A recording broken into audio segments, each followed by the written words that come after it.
মৃদুল ইছলামৰ জানাজা মৃদুল ইছলামৰ জানাজাত অংশগ্ৰহণ কৰিলে হাজাৰ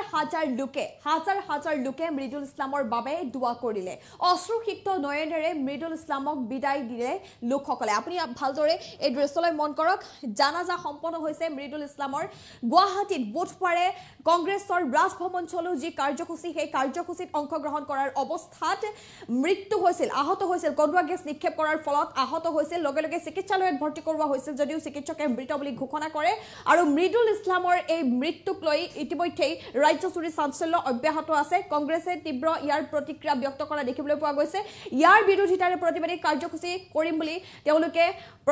মন্তব্য কৰা পৰিলক্ষিত হৈছে আৰু এই যে জানাজা আপোনালোকে ভালদৰে মন কৰক এই জানাজাত অংশগ্ৰহণ কৰিছে অসম প্ৰদেশ কংগ্ৰেছৰ সভাপতি ভূপেন বৰা লগতে কাৰ্যকৰী সভাপতি জাকিৰ হুছেইন জিকদাৰে অংশগ্ৰহণ কৰিছে বিধায়ক ৰেকিবুদ্দিন আহমেদে অংশগ্ৰহণ কৰিছে নন্দিতা দাসে অংশগ্ৰহণ কৰিছে মৃদুল ইছলামৰ জানাজাত হাজাৰ লোকৰ অংশগ্ৰহণ জনাইছো এই মুহূৰ্তত গুৰুত্বপূৰ্ণ খবৰ হাজাৰ লোকে মৃদুল ইছলামৰ বাবে কৰিছে দোৱা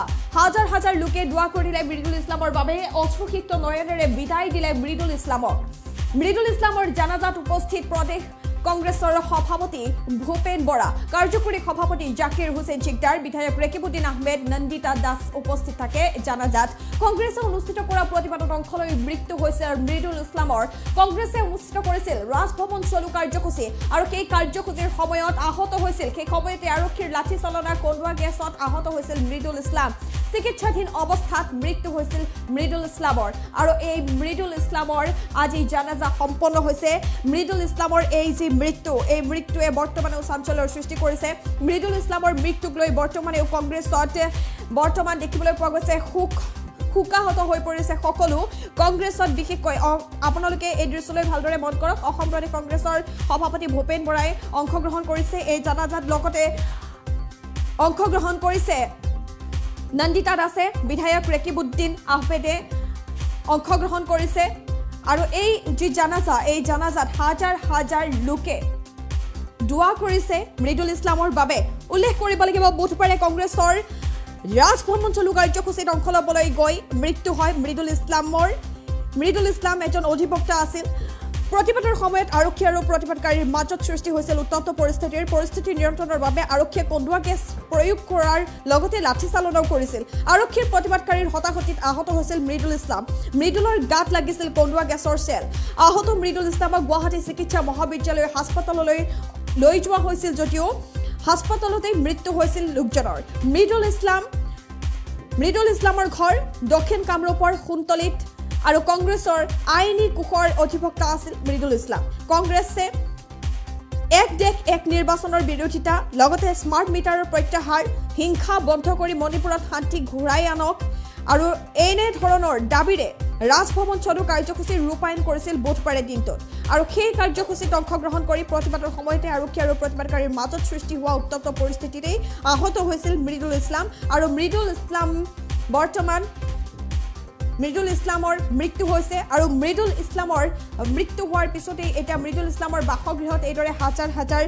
লোক গৈছে হাজাৰ লোকে সমবেদনা জ্ঞাপন কৰিছে আৰু এই হাজাৰ লোকে এইদৰে আজি জানাজা সম্পন্ন কৰে আৰু এই জানাজাত অংশগ্ৰহণ কৰে কাৰ্যকৰী সভাপতি জাকিৰ হুছেইন জিকদাৰে প্ৰদেশ কংগ্ৰেছৰ সভাপতি ভূপেন বৰা লগতে বিধায়ক ৰেকিবুদ্দিন আহমেদ লগতে নন্দিতা দাসে অশ্ৰুসিক্ত নয়নেৰে বিদায় দিয়া হ'ল মৃদুল ইছলামক হাজাৰ লোকে মৃদুল ইছলামৰ বাবে কৰিলে দোৱা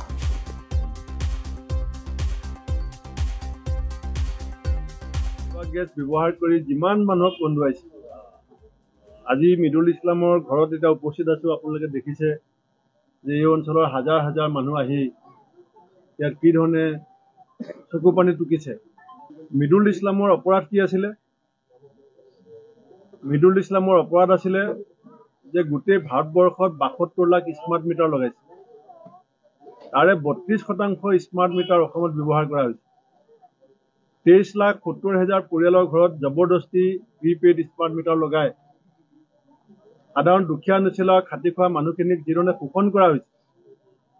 চৰকাৰৰ নিৰ্দেশ আছে যে গ্ৰামাঞ্চলত স্মাৰ্ট মিটাৰ ব্যৱহাৰ কৰিব নালাগে এতিয়া গাঁৱত বসবাস কৰা সৰ্বসাধাৰণ মানুহক শোষণ কৰিবৰ কাৰণে স্মাৰ্ট মিটাৰক এটা হাতিয়াৰ হিচাপে ব্যৱহাৰ কৰা যিটো বিজেপিৰ ষড়যন্ত্ৰ তাৰ বিৰুদ্ধে প্ৰতিবাদ কৰিবলৈ যাওঁতে একে জেগাতে 3টা কন্দুৱা গেছ একে সময়তে দিয়াৰ কাৰণে মই নিজেও আমাৰ কেইবাজনো সাংবাদিক বন্ধু তাত অত্যন্তভাৱে আক্ৰান্ত হৈছিলে আৰু মৃদুল ইছলাম আক্ৰান্ত হোৱাৰ পিছত হস্পিটেললৈ যোৱাৰ পথত মৃত্যু হৈছে। আজি চৰকাৰে বিভিন্ন ধৰণৰ মিছা কথা কৈ আছে যে আন্দোলনৰ কাৰণে পাৰ্মিশ্যন লোৱা নাছিলে। কোনোবাই কৈছে মৃদুল ইছলামৰ গা বেয়া আছিলে। এটা টিভি চেনেলত মৃদুল ইছলামৰ শেষৰ যিটো আন্দোলনৰ মুহূৰ্ত প্ৰকাশ পাইছে, গা বেয়া থকা মানুহে কংগ্ৰেছ জিন্দাবাদ, স্মাৰ্ট মিটাৰ নালাগে ইমান জোৰছে শ্লোগান দিব পাৰে নেকি? আৰু গুৱাহাটী চিটি কমিশ্যনাৰে কৈছে তেওঁ অসুস্থ, তেওঁ ডাক্তৰ নেকি? চিটি কমিশ্যনাৰ IPS,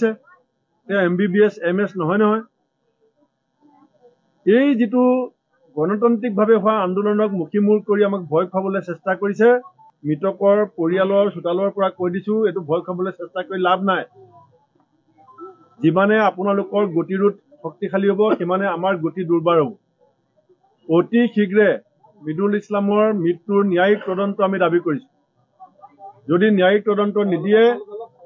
আমি কালিলৈ জনতা ভৱন ঘেৰাও কৰিম। কালিলৈ কৈছে গুৱাহাটীত 5 জনতকৈ বেছি মানুহ গোট খাব নোৱাৰিব। পুলিচক কিমান গুলি আছে, কিমান লাঠি আছে গোটাই লওক। হয় ন্যায়িক তদন্ত ঘোষণা কৰক, নহলে কালিলৈ তীব্ৰ গণতান্ত্ৰিক আন্দোলন জনতা ভৱনৰ সন্মুখত আমি কৰিম। পৰিস্থিতি যিয়ে নহওক, অসমীয়া মানুহৰ জীৱনক লৈ হেতালি খেলিবলৈ দিয়া নহব। চৰকাৰৰ দাদাগিৰি নচলিব, গুণ্ডাগিৰি নচলিব। আৰু এই পৰিয়ালটোৰ 2টা ফুলকমলীয়া শিশু, 2জনী সৰু সৰু ছোৱালী, তেওঁলোকৰ দায়িত্ব এতিয়া কোনে ল'ব? আমি কংগ্ৰেছ দল বিৰোধীত আছো, আমি দায়িত্ব ল'ম, কিন্তু এই পৰিয়ালটোৰ সম্পৰ্কত এতিয়ালৈকে চৰকাৰে ঘুণাক্ষৰে এটা শব্দ নকলে। মৃদুল ইছলাম অসম নহয় নেকি? মৃদুল ইছলাম অসমীয়া নহয় নেকি? 3টা কন্দুৱা গেছ ব্যৱহাৰ কৰি এজন মানুহক হত্যা কৰিছে। চৰকাৰ কিয় মৌন হৈ আছে? আপোনাৰ পুলিচে আপোনাৰ ষড়যন্ত্ৰত ভৰি দিছে। এই মানুহগৰাকী অসমীয়া নহয় নেকি? এই বাচ্চাকেইটা আমি চাব নালাগিব নেকি? মানৱতাৰ বধ্যভূমি নেকি অসম? মানৱতাক ধ্বংস কৰিব বিচৰা হৈছে নেকি? আমি ন্যায়িক তদন্ত বিচাৰিছো,